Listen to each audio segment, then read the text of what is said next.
বন্ধুরা আমাদের বাড়ির ছেলের মানে আমার দেওরের ছেলের অন্নপ্রাশন হচ্ছে। আর তোমরা জাস্ট একটু দেখো যে ওকে যখন অন্নপ্রাশনে প্রসাদটা দেয়, প্রসাদটা ও কি সুন্দরভাবে খেয়ে নিয়েছে। মানে ও বুঝলো যে অনেকদিন পর আমার মুখে কিন্তু একটু টেস্টি খাবার এসছে। আর সেটাকে ও খেয়ে নিয়েছে। ও ভাতও খেয়েছে। মানে আমি অনেক বাচ্চাকে দেখেছি শুধু মুখে দিতে এইটুকুনি, কিন্তু ওকে ভাত, মাছ, মাংস সবকিছু মিশিয়ে যখন একটু মুখে দিয়েছে ও কিন্তু পুরো খেয়ে নিয়েছে।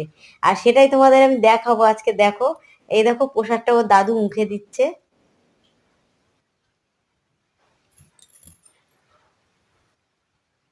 তো ওই দেখো মুখ নাড়িয়ে কিন্তু ও খেয়ে নিয়েছে। মানে খেতে খেতে একটু বাচ্চা মানুষ পড়ে যায় নাড়ায়, কিন্তু ও খেয়েছে। আর ভাতটা যখন দিয়েছে তখন আরো সুন্দরভাবে খেয়েছে। তো সেই ভিডিওটা তোমাদের মানে নেক্সটে দেখাচ্ছি। তো চলো আজকের মতো টাটা, আর আমাদের বাবুসোনাকে একটু আশীর্বাদ করে দিও।